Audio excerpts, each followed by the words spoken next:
எல்லோருக்கும் இனிய மாலை வணக்கம் மக்களே. இந்த இரவு இந்த நிகழ்ச்சியிலே உங்கள் அனைவரையும் சந்திப்பதிலே நான் மிகுந்த மகிழ்ச்சி அடைகிறேன். நண்பர்களே, கர்த்தருக்குள் மன மகிழ்ச்சியா இருங்கள் என்ற வசனம் சொல்லுகிறது. கர்த்தருக்குள் மன மகிழ்ச்சியா இருங்கள்.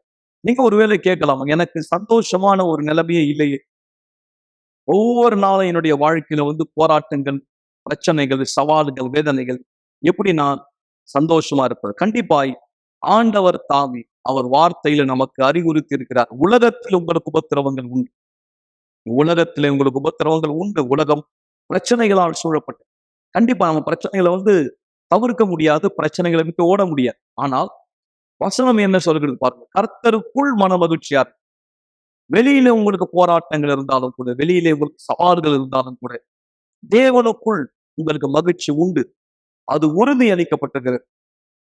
நான் இந்த நேரம் நிகழ்ச்சியினுடைய தொடக்கத்திலேயே ஒரு சாட்சியை உங்களுக்கு முன்வைக்க விரும்புகிறேன். மக்களை, கர்த்தருக்குள் நீங்கள் மகிழ்ச்சியா இருப்பது கண்டிப்பாய் சாத்தியம் என்பதை நீங்கள் புரிந்து கொள்ளும்படியா, உங்களுடைய இந்த மகிழ்ச்சியை, உங்களுடைய இந்த சமாதானத்தை யாராலும் பறிக்க முடியாது. கண்டிப்பாய் அதற்கு நீங்கள் சில நடவடிக்கைகளிலே, அதாவது சில முயற்சிகளிலே இறங்க வேண்டியது அவசியம். அதை குறித்து நாம் தொடர்ந்து பேசுவதற்கு முன்பாக இந்த அற்புதமான சாட்சியை கவனிங்கள் இப்பொழுது. என் பேர் நாதியா. நான் ஆலயத்துல கலந்துக்கிறதுக்கு முன்னாடி பயம், பதட்டம், தாழ்வு மனப்பான்மை, எப்போதும் எதிர்மறையான எண்ணம் உடைய பெண்ணா இருந்தேன். சிறு வயதிலேயே நான் ஸ்கூல் படிக்கும் போதே யாருமே என்ன நம்ப மாட்டேங்கிறாங்க. நான் என்ன செய்யறேனோ அதுல அர்த்தமே இல்லை, நான் அசிங்கமா இருக்கேன், நான் பண்றது சரியில்லைன்னு எனக்கு தோணும். எனக்கு தன்னம்பிக்கையே கிடையாது. நான் எது செய்யறேனோ அதுல சரியில்லைன்னு நினைப்பேன். எனக்கு கிடைக்க வேண்டிய கவனம் கிடைக்காததுனால நான் எப்போதும் மன அழுத்தமா இருப்பேன். தற்கொலை எண்ணமானது இருந்தது. நான் எப்படியாவது சாகணும்னு நினைச்சேன். நான் இறந்துட்டா இப்ப என்ன கடந்து போயிட்டு இருக்கணும், அதை கடந்து போக வேண்டியதில்லை, எல்லாமே சரியாயிடும்னு எனக்கு தோணுச்சு. ஏன்னா நான் இந்த மாதிரியான பிரச்சனையை கடந்து போறது யாருக்குமே தெரியாது. ஏன்னா என்னோட தாயாருக்கு முன்னாடி, என்னோட நண்பர்கள் முன்னாடி எல்லாமே சரியா இருக்க மாதிரி இருக்கும். நான் இத பத்தி ஒரு நாள் கூட அவங்க கிட்ட விலைக்கு சொன்னதில்லை. ஏன்னா நான் நினைச்சேன் அவங்க அதை புரிஞ்சுக்க மாட்டாங்க. ஒருவேளை நான் இதை சொன்னா அவங்க எப்படி நடந்துப்பாங்கிறத பார்த்து நான் பயந்தேன். என்னோட ஸ்கூல்ல படிப்பு, கிரேட் எல்லாமே நல்லா இருக்கும். என்னோட ஃப்ரெண்ட்ஸ் முன்னாடி நான் நல்லா இருக்க மாதிரி இருக்கும், சந்தோஷமா இருக்க மாதிரி இருக்கும். ஆனா எனக்கு மட்டும்தான் தெரியும், நான் எனக்குள்ள வெறுமையா இருக்கேன், தனிமையா இருக்கேன், எனக்குள்ள சோகமானது நிறைய இருக்கு. இதெல்லாம் யாருக்குமே தெரியாது. நான் என்ன கடந்து போறேங்கிறது யாருக்குமே தெரியாது. என்னுடைய அப்பா தான் என்னை யூனிவர்சல் ஆலயத்துக்கு கூட்டிட்டு வந்தாரு. அந்த தருணத்துலதான் சிறப்பு நிகழ்ச்சிகள், தொடர் சங்கிலி ஜபம் அதெல்லாம் நடந்துகிட்டு இருந்தது. ஆனா நான் உண்மையா, நேர்மையா, விசுவாசத்தோட கலந்துக்கல. நான் சில நேரத்துல வருவேன், சில நேரத்துல வரமாட்டேன், அந்த மாதிரிதான் நான் இருந்தேன். ஆனா நான் ஒரு நாள் தீர்மானிச்சேன், இனிமேல நான் இதே மாதிரி இருக்க கூடாது, நான் இதை ரொம்ப கவனமா எடுத்துக்கணும் அப்படின்னு நினைச்சேன். நான் தொடர் சங்கிலி ஜபத்துல மிகவும் கவனமா இருந்தேன். நான் இந்த தொடர் சங்கிலி ஜபத்துல என் வாழ்க்கைய மாத்திப்பேன். அதனால நான் எல்லா நாளும் ஆலயத்துக்கு போனேன். புதன்கிழமை பரிசுத்த ஆவியானவர் கூட்டத்துக்கு வந்தேன், வெள்ளிக்கிழமை விடுதலைக்கான கூட்டங்களுக்கு வந்தேன். இந்த மாதிரி நான் கூட்டங்களுக்கு தொடர்ந்து வரும்பொழுது எனக்கு அது உற்சாகத்தை தந்தது. மேலும் நான் காட்லிவுட் குரூப்லயும் கலந்துக்கிட்டேன். அதுல நிறைய விதமான டாஸ்க் இருந்தது. எனக்கு அது ரொம்ப சந்தோஷமா இருந்தது. ஒரு பொண்ணு அந்த டாஸ்க நான் பண்ணும் போது பலமா உணர்ந்தேன். நான் தொடர் சங்கிலி ஜபத்திலையும் ரொம்ப கவனமா கலந்துக்கிட்டு காட்லிவுட் டாஸ்க் எல்லாத்தையும் பண்ணும் பொழுது நான் இனிமேலும் அதே பழைய நபரா இல்ல. நான் சோகமா இல்ல, எனக்குள்ள தன்னம்பிக்கையானது இருக்கு. இன்னைக்கு இப்ப யாருடைய உறுதிப்படுத்துதலும் எனக்கு தேவை கிடையாது. நீ இதை பண்ணணும், நீ அதை பண்ணணுங்கிறது தேவையில்லை. ஏன்னா எனக்குள்ள தன்னம்பிக்கை இருக்கு. நான் நம்புறேன், நான் எதை செய்யறேனோ சிறந்ததா செய்யறேன். நான் இந்த மன அழுத்தம், பயம், தற்கொலை எண்ணத்துல இருந்து விடுதலையான பிற்பாடு நான் புரிஞ்சுக்கிட்ட ஒரு விஷயம் என்னதுன்னா, பரிசுத்த ஆவியானவர். அன்னையில இருந்து நான் இன்னும் அதிகமா என்னுடைய ஆவிக்குரிய வாழ்க்கையில முதலீடு செஞ்சேன். நான் அதிகமா உபவாசம் இருந்தேன், அதிகமா ஜபிச்சேன், நடுராத்திரியில எழுந்து ஜபிச்சேன். என்னுடைய சிறந்த நோக்கங்களை நான் தேவனோடு செஞ்சேன். நான் அதிகமா பிஷப்போட மெசேஜ் எல்லாம் கேட்டேன். புதன்கிழமை மற்றும் ஞாயிற்றுக்கிழமை கூட்டங்கள்ல கலந்துகிட்டேன். பாஸ்டர் என்ன சொல்லி கொடுக்குறாரோ அதன்படியே செய்ய ஆரம்பிச்சேன். ஒரு வெள்ளிக்கிழமையில தான் நான் பரிசுத்த ஆவியானவரை பெற்றுக்கொண்டேன். அந்த நாள் பாஸ்டர் ஒரு சிறப்பு நோக்கத்தை ஏற்படுத்தினாரு. எல்லாரையும் பீடத்தை முன்னாடி கூப்பிட்டாரு. நானும் பீடத்துக்கு முன்னாடி போனேன். ஏன்னா எனக்கு பரிசுத்த ஆவியானவர் வேணும். அந்த நாள்ல தான் நான் பரிசுத்த ஆவியானவர் அபிஷேகத்தை பெற்றுக்கொண்டேன். என்னோட முழு பலத்தோட நான் அவரை தேட ஆரம்பிச்சேன். எனக்குள்ளாக அந்த உறுதியானது இருக்கு. அந்த நாளில இருந்து எனக்குள்ள சமாதானம் இருக்கு. தேவன் என் கூட இருந்தாருன்னா நான் எல்லாத்தையும் செய்ய முடியுங்கிற உறுதியானது எனக்குள்ள இருக்கு. இனிமேலும் நான் தாழ்வு மனப்பான்மையில இல்ல, மன அழுத்தத்துல இல்ல, தற்கொலை எண்ணத்துல இல்ல. நான் சொன்ன எந்த விஷயமும் இனிமே என் வாழ்க்கையில கிடையாது. நான் உதவியாளரா இருக்கேன். எனக்குள்ள பரிசுத்த ஆவியானவர் இருக்காரு. எனக்குள்ள இருக்கிற சந்தோஷத்தை நான் மற்றவங்களுக்கு கொடுக்கறவங்களா இருக்கேன். என் வாழ்க்கையை தேவன் முழுமையா மாற்றி இருக்காரு. நான் முன்பு இருந்த அதே நபர் இன்னைக்கு கிடையாது. மீண்டும் நான் உங்களை நிகழ்ச்சியிலே வரவேற்கிறேன் மக்களே. இந்த சாட்சியை கேட்ட இளம் பெண்கள், வாலிபர்கள், குடும்பத்தினர் கண்டிப்பாய் தேவனால் உங்கள் சூழ்நிலையை மாற்ற முடியும் என்பதை நீங்கள் மறுக்க முடியாது என்பதற்கு ஒரு ஆதாரம் தான் இந்த சாட்சி.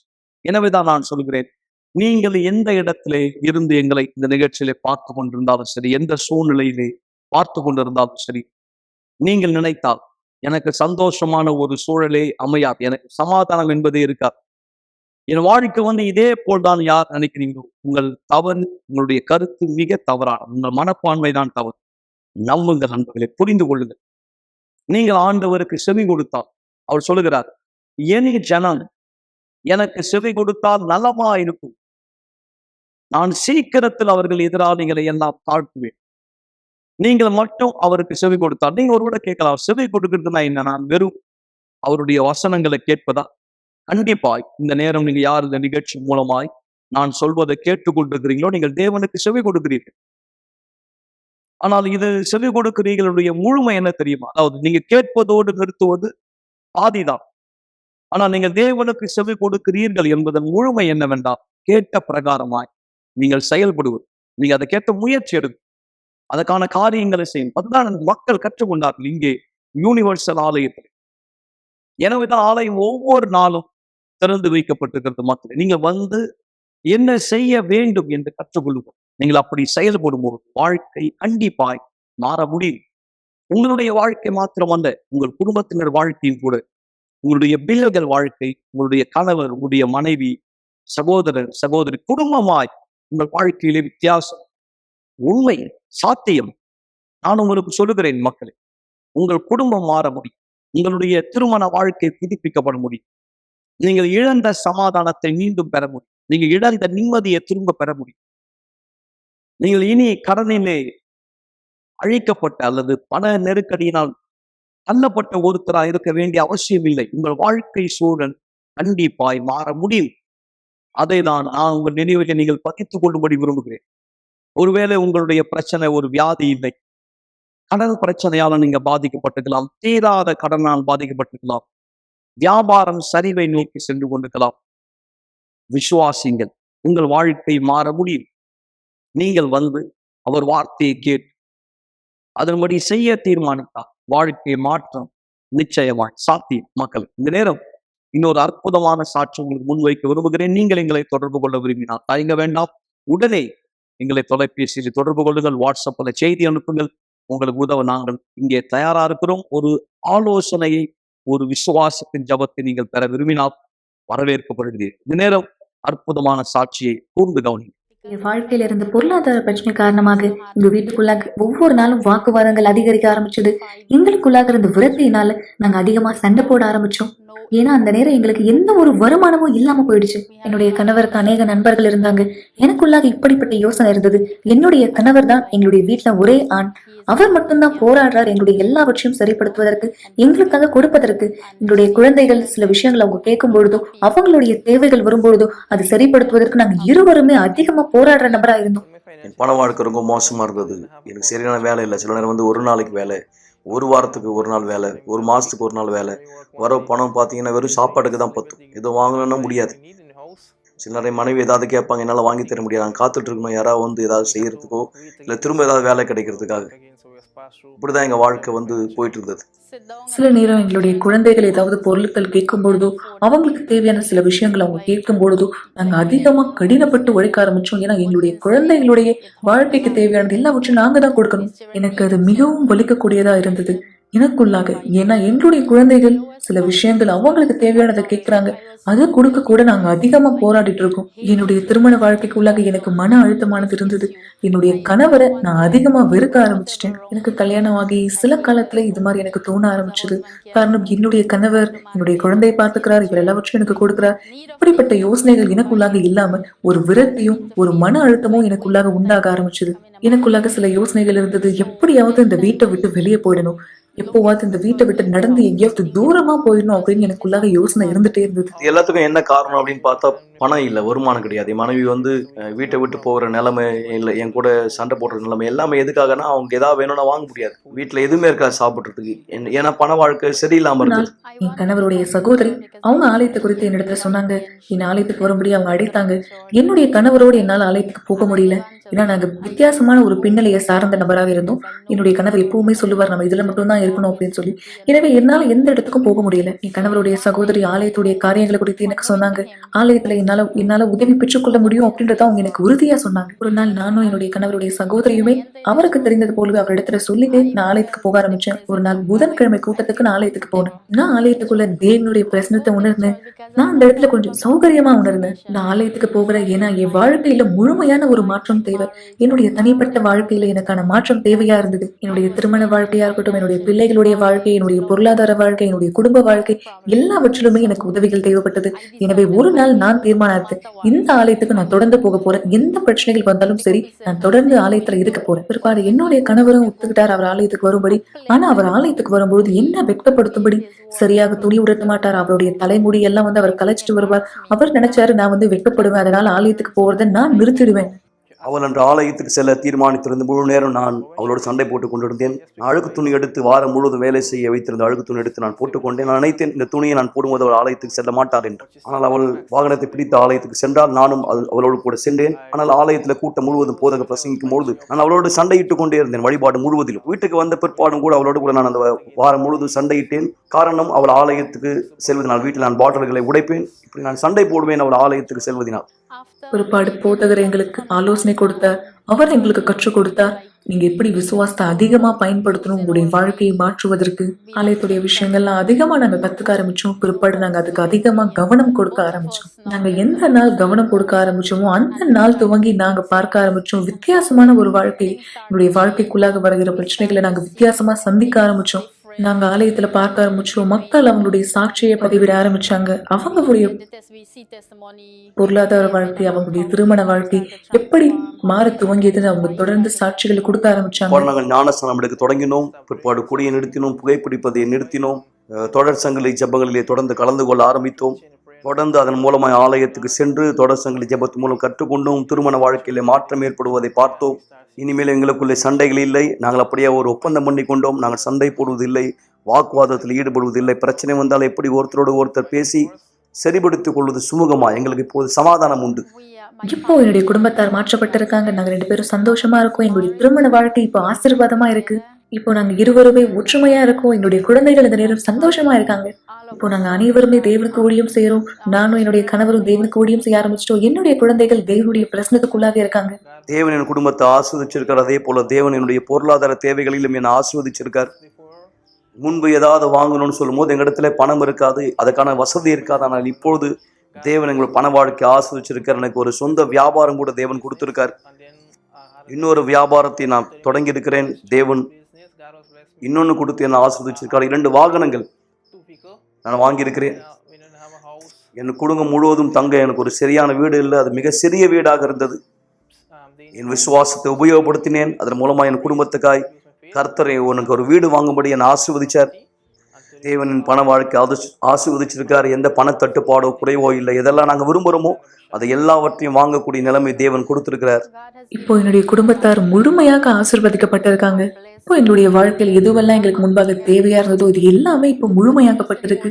எல்லாவற்றுக்கும் மேலாக தேவனுடைய ஆவி எங்களுக்குள்ளாக இருக்கு. நானும் என்னுடைய கணவரும் ஆலயத்துல துணையாளரா இருக்கோம். என்னுடைய குழந்தைகள் ஆலயத்தினுடைய குழுக்கள்ல இருக்காங்க.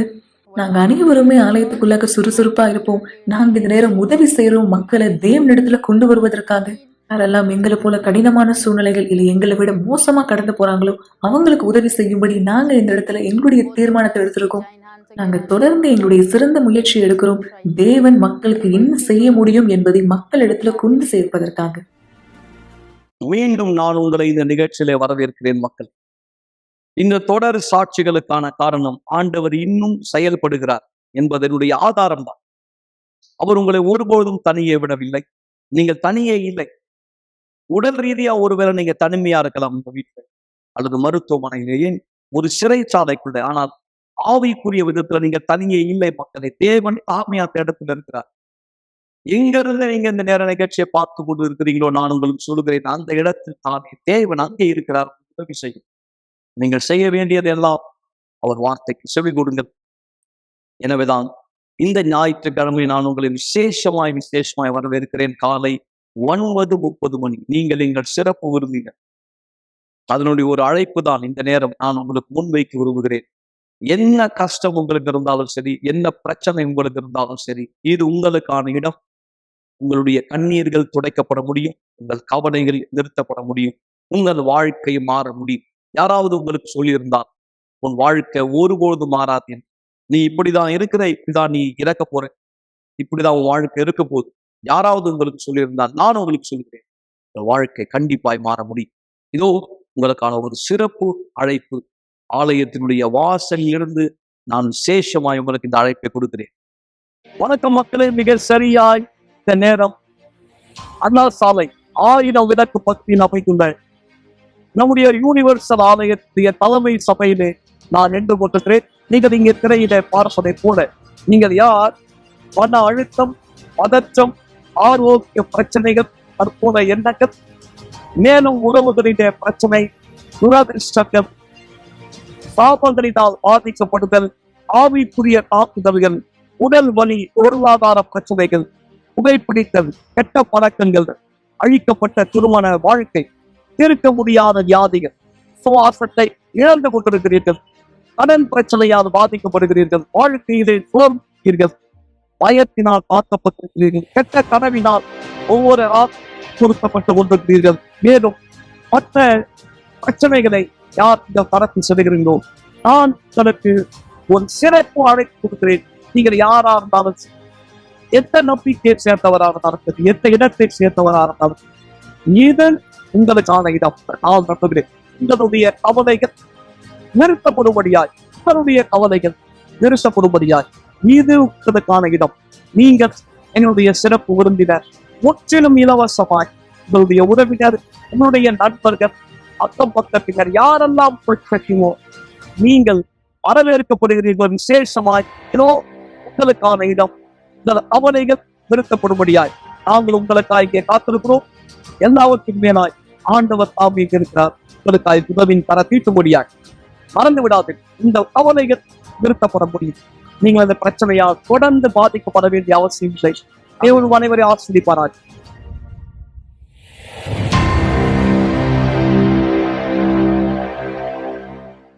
நல்ல நண்பர்களே, நிகழ்ச்சியின் இறுதிக்கு நான் வந்திருக்கிறோம். ஒரு பாட்டில் தண்ணீர் ஆயத்தப்படுத்திக் கொள்ளுங்கள், ஒரு டம்ளர் தண்ணீர் ஆயத்தப்படுத்திக் கொள்ளுங்கள். சற்று நேரத்திலே நான் ஜபத்திலே ஒன்றிணைய போகிறோம். அதற்கு முன்பாய் திறந்து வைக்கப்பட்டிருக்கிற இந்த வாசல் வழியாய் நுழைந்த ஒரு குடும்பம், கண்ணீர் துடைக்கப்பட்டது, கவலை நிறுத்தப்பட்டது, ஏன் உயிர் திரும்ப கொடுக்கப்பட்டது என்று கூட சொல்லலாம். வாழ்க்கை மீட்கப்பட்டது. முன்பு இந்த இடத்துல அவருக்கு பெரிய அபிப்பிராயம் எதுவும் இல்லை. பல முறை இந்த வழியை கடந்து சென்றார். ஆனால் என்றைக்கு தேவனுக்கு செவி கொடுத்தாரோ, இதோ உங்க முன்னாடி உயிருள்ள சாட்சியா இந்த குடும்பம் இருக்கிறது. இந்த அற்புதமான சாட்சியை கேளுங்கள். நாம் இதனை தொடர்ந்து ஜபத்திலே ஒன்றிணையலாம். வணக்கம், என் பெயர் வி நாகேஷ். எனக்கு வயசு 50. இவங்க என் மனைவி. வணக்கம், என்னோட பேர் கோமதி. 20 வருஷத்துக்கு முன்னாடி என் வாழ்க்கையில் நான் ஒரு குடிகார, புகைப்பழக்கம் உள்ளவன், அந்த மாதிரி இருந்தவன். இதே யூனிவர்சல் ஆலயத்தை ஏளனமாக பேசினவன். அந்த ஜீசஸை நான் கிண்டல் பண்ணவன். இன்றைக்கி அந்த கடவுள்கிட்ட நான் இங்கே நிற்கிறேன். எனக்கு 1 வருஷத்துக்கு முன்னாடி பக்கவாதம் வந்துடுச்சு. இடது கால் விளங்காமல் போயிடுச்சு. அப்போ என்னோடய வாழ்க்கை சூனியமாகிடுச்சு. எனக்கு தற்கொலை எண்ணமே வந்துச்சு. இதுக்கு மேலே எதுக்கு வாழ்கிறது, யார் இருக்கிறா நம்மளுக்கு வாழ்கிறதுக்காக அப்படின்னு தற்கொலை பண்ணுற அளவுக்கு நான் போயிட்டேன். என் வாழ்க்கை அவ்வளோ ஒரு இருளாக இருந்தது என் வாழ்க்கையில். என்னோட இவர் உடம்பு சரியில்லாமல் இருந்தாங்க. அப்போ வீட்டில் ஒரே வேர்வையாக இது பண்ணிட்டு இருந்துச்சு. சரின்னு சொல்லிட்டு நாங்கள் ராயப்பேட்டாக்கு கூட்டின்னு வந்தோம். டாக்டருங்கெல்லாம் பார்த்தாங்க. பார்த்துட்டு இந்த மாதிரி இவருக்கு வேறு மாதிரி ப்ராப்ளம் இருக்குன்னு சொல்லி எக்ஸ்ரேலாம் எடுக்க ஆரம்பித்தாங்க. எல்லாம் எடுத்துட்டு அவங்களுக்குள்ளேயே நிறைய பேசிக்கிட்டு இருந்தாங்க. அப்புறம் எங்கள் பையனையும் எங்கள் அண்ணாவையும் கூப்பிட்டாங்க. இல்லை, நான் தெரிஞ்சுக்கிறேன், எதுவாக இருந்தாலும் என்கிட்ட சொல்லுங்கள் அப்படின்னு சொல்லிட்டு நானே போய் கேட்டேன். என்னாச்சு சொல்லுங்க, எதுவாக இருந்தாலும்னா. இல்லைம்மா ஒரு இல்லை நீங்கள் உண்மையை சொல்லுங்கண்ணே. இல்லை அவர் சீரியஸான கண்டிஷனில் தான் இருக்காரு. இப்போதைக்கு நாங்கள் எதுவும் சொல்கிற நிலமையில இல்லை. 5 நாள் இந்த கழிச்சு தான் நாங்கள் எது வேணாலும் சொல்லுவோம் அப்படின்னு சொன்னாங்க. அதுக்கப்புறம் என் தங்கச்சி வந்தா. அவள் வந்து என்கிட்ட சொல்கிறா, அக்கா நீ முழங்கால போட்டு நீ ஜெபம் பண்ணு, நீ ஆண்டவர்கிட்ட கேளு, கண்டிப்பாக வந்து மாமா பொழைச்சிப்பாரு, நீ வந்து மற்றவங்க யாரும் நம்பாத, நீ அவர்கிட்ட பேசு அப்படின்னு அவள் சொன்னான். அவள் சொல்லும் போது கூட நான் பெருசாக எடுத்துக்கல. சரி கடவுளைன்னா எல்லாருக்கும் அவருக்கு தெரியாததா, நம்ம இது பண்ண நம்ம சொல்லி தான் அவருக்கு நம்ம பிரச்சனை தீர்ப்பாரா அப்படின்னு நினச்சிட்டு நான் இது வரேன். 2 நாள் ஆச்சு, 3 நாள் ஆச்சு, எதுவுமே மாற்றம் இல்லை. 3ஆவது நாள் எனக்குள்ளேயே ஒரு வந்து பேசினேன், ஏன் சொல்றதை நீ செய்ய மாட்டேன்ற, கேளு, நீ கேட்டா நான் கொடுப்பேன்னு எனக்குள்ள ஒரு இது இருந்துச்சு. சரின்னு சொல்லிட்டு நான் முனங்கால் விட்டு நான் கேட்டேன். இது மாதிரி அவரை மட்டும் என் 2 குழந்தைங்களோட இவரு எனக்கு ஒரு குழந்தையா நீ எனக்கு கொடுத்துட்டேன்னா நான் உன் ஆழத்துக்கு வரேன், உன்னையே நான் ஏற்றுக்கிறேன் கடவுளே, எனக்கு அவர் முக்கியம், நான் அவரை நேசித்தேன், நான் அவரை வந்து அவ்வளோ உயிராக நான் அவரை இது பண்ணிகிட்ருக்கேன், எனக்கு அவர் வேணும் அப்படின்னு சொல்லி நான் கடவுள்கிட்ட கேட்டேன். அதுக்கப்புறமா 3 நாள் கழிச்சுட்டு பெரிய டாக்டர் வந்தார், நரம்பு டாக்டர். இது பண்ணார், கை அசைக்கிறாரு, எல்லாம் செய்கிறாரு. ஆனால் அவருக்கு இருக்கிற ப்ராப்ளம்லாம் அப்படியே தான் இருக்குது. ஆனால் அவர் பேசுகிறாரு, அவருக்கு இருக்கிற ப்ராப்ளத்துக்கு வந்து சாப்பிட முடியாது, வாமிட் வரும், மூச்சு விட முடியாது, தும்மல் வரும், இந்த ப்ராப்ளம்லாம் வருமா. ஆனால் அவர் சொல்கிற இவ்வளோ வருது. ஆனால் இவர் வந்து நல்லா பேசுகிறாரு, பார்க்குறாரு, எல்லாம் செய்கிறாரு. என்ன அதிசயம்னு எங்களுக்கே தெரியல, இது எப்படின்னு எங்களுக்கு சொல்ல முடியல, இது ஸ்ட்ரோக்குன்னு சொல்ல முடியல, இல்லை வேறு ஏதாச்சும் ப்ராப்ளம்னு சொல்ல முடியலையேம்மா அப்படின்னு சொல்லி திருப்பி ஒரு 2-3 டெஸ்ட் எடுத்தாங்க. அதுக்கப்புறமா அவர் ப்ராப்ளம் என்னமோ அப்படியே தான் இருக்குது. ஆனால் என்னன்னு தெரியல, கடவுளோட இதில் அவர் வந்து எல்லாமே அவருக்கு நடந்துகிட்டு இருக்குது, நீங்கள் டிஸ்சார்ஜ் பண்ணிவிட்டு கூட்டின்னு போங்கன்னு சொல்லிட்டு 9ஆவது நாள் வீட்டுக்கு அனுப்பிட்டாங்க. வீட்டுக்கு வந்ததுக்கப்புறம் அவர் இனிமேல் வேலைக்கு போகக்கூடாது, எதுவுமே வருமானம் இல்லை வீட்டில், என் பையனை படிக்க வைக்கணும், என் குழந்தைங்களும் நான் பார்த்துக்கணும், இவரையும் பார்த்துக்கணும், மருந்து செலவு எடுக்கணும், 5 லட்சம் கடன் என் வீட்டில் இருக்குது. இந்த மாதிரி நிலைமையில தான் வந்து நான் யூனிவர்சல் சர்ச்சுக்கு நான் வந்தேன். இங்கே வந்து ஜெபத்தில் கலந்துக்கிட்டேன். கலந்ததுனால இப்போ வந்து பூர்ணமாக குணமாயிடுச்சு. என் கை கால் எல்லாம் என் வேலையை நானே செஞ்சுக்கிறேன். யாருடைய தெய்வம் இல்லை, ஆண்டவனுடைய தெய்வத்தினால என் வேலையை நானே பூர்ணமாக செஞ்சுக்கிறேன். நான் இன்றைக்கி காலையில் நான் தனியாகவே வாக்கிங் போகிறேன், வீட்டுக்கு வரேன், எல்லாமே நான் செய்கிறேன். இது கடவுளுடைய அனுகிரகம்.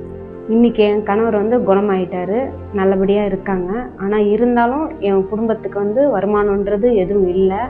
என்ன பண்ணுறது ஏது பண்ணுறதுன்னு முடிச்சுட்டு இருக்கும்போது அதுக்கப்புறமா தான் என்னோட பணமே எனக்கு ஆண்டவர் வந்து வர வச்சுட்டு அதில் வந்து நான் வந்து சின்னதாக ஒரு கடை எடுத்து சொந்தமாகவே நாங்கள் வாங்கிட்டு அதில் உள்ள பணம் சம்பாரிச்சுக்கிட்டு தான் இன்றைக்கி என் குடும்பத்துக்கு, எங்கள் வீட்டுக்காருக்கு மருந்து செலவுலேருந்து, கடன்லேருந்து, என் பிள்ளைங்களுக்கு வந்து ஃபீஸ்லேருந்து எல்லாத்தையுமே அதுலேருந்து தான் எனக்கு கடவுள் எல்லாமே வழி நடத்திட்டு இருக்காரு. அந்த கடை வச்சும் எனக்கு வருமானம் பத்தாமல் இருந்தது. இப்போ ஒரு 10 நாளாக எனக்குள்ளேயே ஒரு போராட்டமாகவே இருந்துச்சு. அதுக்கப்புறமா நான் கடவுள்கிட்ட கேட்டேன், இதை நான் எப்படி மேல்படுத்தணும்னு கேட்டதுக்கு எனக்குள்ளேயே ஒரு சின்னதாக யோசனை வந்துச்சு. சரி இதை செஞ்சால் நம்மளுக்கு இன்னும் கொஞ்சம் கை காசு வருமானு சொல்லிட்டு போன சனிக்கிழமை தான் நான் அதை ஆரம்பித்தேன். அதை ஆரம்பித்தப்போ வந்து எனக்கு மீறி வருமானம் வந்து நான் எதிர்பார்க்காத வருமானத்தை ஆண்டவர் எனக்கு கொடுத்துருக்காரு. அதை வச்சு இப்போ முழுமையாக என்னோட பிரச்சனை எல்லாம் முடிஞ்சதுக்கப்புறமும் வீட்டில் வந்து நான் காசை வந்து எடுத்து வைக்கிற அளவுக்கு எனக்கு கடவுள் வந்து என்ன ஆசீர்வாதம் வச்சிருக்காரு. அந்த அளவுக்கு அற்புதமாக கொண்டு வந்திருக்காருன்னா அது கடவுளோட விருப்பம். நம்ம பிஷப்போட ஆசீர்வாதத்தோட தான், அவரோட பிரேயரும் அவரோட எங்களை அன்பா வழி நடத்தி இந்த இடத்துல வந்து நாங்கள் வந்தால் மூஞ்சி சுளிக்காம எங்களை கட்டி பிடிச்சிக்கிட்டு இப்படி இருங்க அப்படி இருங்கன்னு பிஷப் எங்களுக்கு ஒவ்வொரு விஷயம் அவர் பேசும்போதெல்லாம் ஆண்டவரே எங்களுக்கு நேரில் வந்து ஒவ்வொரு விஷயம் நேற்று கூட வீட்டில் பிரச்சனை விஷயமா வீட்டில் நடந்த விஷயம் ஒவ்வொன்றும், ஏன்னா வீட்டில் நடக்கிற எல்லா பிரச்சனையும் நான் இங்கே வந்தேன்னா அதை நான் சந்திக்கிறேன். கடவுள் என்கிட்ட பேசுகிறாரு, இதுதான் உன் பிரச்சனை, நீ இனிமேல் இப்படி இருக்கணும், நீ இப்படி இருக்கணும், நீ இதை தான் பேசணும் அப்படின்னு அவர் எனக்கு வந்து பள்ளிக்கூடத்தில் ஒரு இது சொல்லி கொடுக்குற வாத்தியார் மாதிரி எங்களுக்கு பாடம் நடத்தி எங்களை வெளியில் அனுப்புகிறாரு. அதுக்கப்புறமா அது வீட்டுக்கு போனால் கரெக்டாக அந்த மாதிரி நாங்கள் நடந்துக்கிட்டாக்கா அவ்வளோ அற்புதமாக வீட்டில் வந்து ஒவ்வொரு விஷயம் எங்களை விட்டு விலகி போய்கிட்டே இருக்கு. கோயிலுக்கு இந்த சர்ச்சுக்கு வரத்துக்கு கூட ஆட்டோக்கு கூட காசு இல்லாமல் இருந்த ஒரு நாள். அப்படிப்பட்ட நிலைமைய இப்போ நான் மற்றவங்களையும் கூட்டின்னு போகலாம் அப்படின்ற நிலைமைக்கு எங்களுக்கு வந்து ஆண்டவர் வளர்த்து விட்டுருக்காரு, எங்களை ஆதரிச்சிருக்காரு, ஆசீர்வாதமாகவும் வச்சிருக்காருன்னா கடவுளோட பெரிய ஒரு அற்புதத்தையும் எங்களுக்கு கொடுத்துருக்காரு. அந்த அளவுக்கு நாங்கள் வளர்ந்துருக்குறோம். இப்போ வந்து ஒரு நாளும் கடவுள் வந்து என்னை அற்புதமாக வழி நடத்திட்டு இருக்காரு. என்னோட வருமானத்தை வச்சு நான் வீட்டை நல்லா ரன் பண்ணிகிட்ருக்கேன். எந்த ஒரு பிரச்சனையும் இல்லை. இங்கேயும் வந்து நான் நிம்மதியாக இருக்கேன். இங்கே வரும்போது தான் நான் நிம்மதியாக அடைகிறேன். இங்கேருந்து போகக்கூடாதுன்னு கூட ஒரு நேரம் என் மனசுக்குள்ளே படும். ஆனால் இங்கே வந்ததுக்கப்புறம் அவ்வளோ நிம்மதியாக இருக்கேன். அவர் சொல்கிற ஒவ்வொரு வார்த்தையும், பிஷப் சொல்கிற ஒவ்வொரு வார்த்தையும் என் மனசுக்குள்ளே ஆண்டவர் பேசுகிற மாதிரி இருக்கும். அதோடு நான் வீட்டுக்கு போனால் வீட்டில் எனக்கு அவ்வளோ ஒரு நிம்மதியும் சமாதானத்தையும் கொடுத்துட்டு என்னை நல்லா வழி நடத்தி வச்சுருக்காரு. நான் எப்பெல்லாம் குழப்பத்தோட இந்த ஆலயத்துக்கு வரும்போது, ஒவ்வொரு நாளும் ஒவ்வொரு குழப்பத்தில் வரும்போது எனக்கு உடனே தேவன் பேசிட்டு வாரு. அதுக்கு உண்டான பதில் வந்து கொடுத்துருவார் தேவன். அந்த வார்த்தையை கேட்கும் போது மனசு வந்து நிம்மதியாகிடும், சந்தோஷமாக இருக்கும். எனக்கு அந்த சந்தோஷத்தோடு நான் வீட்டுக்கு போவேன். நான் ஆரோக்கியமாக இருக்கிறேன், சந்தோஷமாக இருக்கிறேன், மெயினாக வந்து மன நிம்மதியோடு இருக்கிறேன். எங்கள் வாழ்க்கையை முழுமையாக இந்த சந்தோஷமான வாழ்க்கையை கொடுத்த தேவனுக்கு மிக்க மிக்க நன்றி. ரொம்ப நன்றி பட்டிருக்கோம். இந்த சாட்சியம் சொல்கிறதுக்கு, இந்த அற்புதத்துக்கு வச்சு எங்களை மாதிரி நிறைய பேர் ஆசீர்வாதமாகவும் இருக்கும். நன்றி. ஒரு கிளாஸ் தண்ணீரை ஆயத்தப்படுத்திக் கொள்ளுங்கள் அல்லது தொலைக்காட்சிக்கு அருகாமையிலே வாருங்கள். இந்த நேரம் உங்களுக்கான ஒரு சிறப்பு ஜெபத்தை நாம் செய்ய போகிறோம். நேற்றும் இன்றும் என்றும் மாறாத தேவனை யாரெல்லாம் என்னோடு இந்த ஜெபத்தை கேட்டுக்கொண்டிருக்கிறார்களோ ஒவ்வொருத்தருடைய வாழ்க்கைக்காக நான் ஜெபிக்கிறேன். ஆண்டவரே, யாராவது இவருக்கு சொல்லி இருந்தால் உன் வாழ்க்கை இப்படிதான் முடிய போகிறது, இன்றைக்கு நீர் சொன்னீர் உன் வாழ்க்கை மாறும், உன் கவலைகள் நிறுத்தப்படும், உன் கஷ்டங்கள் நிறுத்தப்படும். இந்த வார்த்தை தான் இவருக்குள் பதியும்படி நான் கேட்கிறேன். ஆண்டவரே, ஆறாத காயங்கள் ஆறும், கசப்பான அனுபவங்களுடைய தாக்கங்கள் மறையட்டும். ஆண்டவரே, அசுத்தத்தின் கிரியையினால் பாதிக்கப்பட்ட ஒருவராய் போராடி கொண்டிருந்தார், கட்டவிழ்க்கப்படட்டும். இப்போது விடுதலை இவர் மீது வருவதாய், குணமாக்குதல் வருவதாய் தேவன். இந்த தண்ணீரின் பருகுதலின் மூலமா எல்லா தவறான மனநிலை மாறட்டும், எல்லா விதமான கவலைகள் இதிலே கழுவப்படட்டும் தேவன். மனசிலே ஒரு சமாதானம், ஒரு தெளிவு, ஒரு பலன் அப்படி இவரை ஆட்கொள்வதா நான் இவரை ஆசீர்வதிக்கிறேன், இந்த குடும்பத்தை ஆசீர்வதிக்கிறேன். இந்த ஜெபத்தின் மூலமாய் உதவியின் கரம் நீட்டப்பட்டிருப்பதை அறிக்கை செய்கிறேன். யாரெல்லாம் ஆண்டவரே தோல்விகரமான ஒரு நபராய் தன்னை பார்த்தான், அவருக்குள் ஒரு புது நம்பிக்கை ஏற்படட்டும். அவர் வாழ்க்கையின் ஒருபோதும் இதே போல் இருக்காது. நான் இவர்களை ஆசீர்வதிக்கிறேன், குடும்பத்தை ஆசீர்வதிக்கிறேன். ஆண்டவராகிய இயேசு கிறிஸ்துவின் சர்வ வல்லமையான பெயரால் ஆமென். ஆசீர்வாதமான தண்ணீரை குடியுங்கள். தேவனுடைய சமாதானம் உங்களுக்குள் இருக்கிறது. நாளை இரவு மீண்டும் இதே நிகழ்ச்சியிலே உங்களை அனைவரையும் சந்திக்கும் வரை ஒரு சிறப்பு செய்தியோடு, சிறப்பு சாட்சியோடு சென்று வாருங்கள். தேவன் அனைவரை ஆசீர்வதிப்பாரார். ஒரு நாள் நீங்க கடைசியா இந்த உலகத்துல எழுந்துப்பீங்க. அந்த நாள் கடைசியான நாளா இருக்கும்.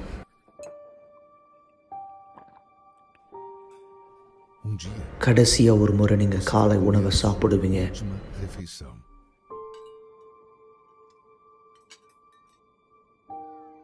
ஒரு நாள் உங்க குடும்பத்தினுடைய முகத்தை கடைசியா நீங்க பார்ப்பீங்க.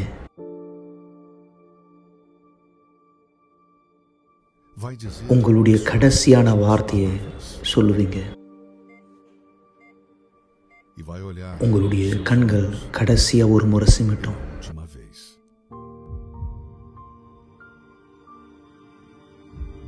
உங்க இருதய துடிப்பு கடைசியா ஒரு முறை துடிக்கும்.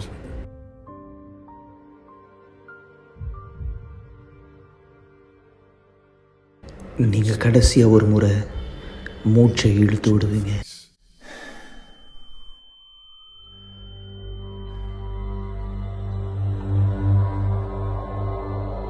அந்த நேரம் உங்களுடைய ஆவிக்குரிய கண்களை திறக்கப்படும்.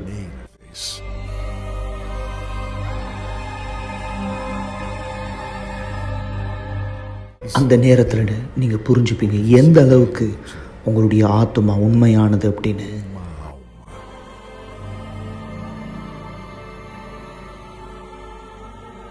அந்த நாள் இந்த பூமியில நடந்தது எல்லாமே உங்களுடைய ஆத்மாவை காப்பாற்ற மட்டும் நீங்க புரிஞ்சுப்பீங்க.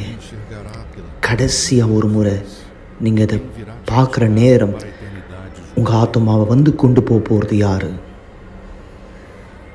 அந்த நேரம் நீங்கள் யார்கிட்ட உங்கள் நேரத்தை கொடுத்தீங்களோ, யார்கிட்ட உங்கள் நாளை கொடுத்தீங்களோ, யார்கிட்ட உங்கள் விருப்பத்தை செஞ்சீங்களோ, யாரை நீங்கள் வணங்குனீங்களோ, இந்த வாழ்க்கையில் இது உங்களை பதட்டப்படுத்துதா இல்லை இது உங்களை உறுதிப்படுத்துதா? உங்கள் கடைசி நாள் இந்த பூமியில் உங்களுடைய முதல் நாளாக அமைய போது பரலோகத்தில் தேவனோடு சந்தோஷமா அல்லது நித்திய கால மரணம் நரகத்தில்?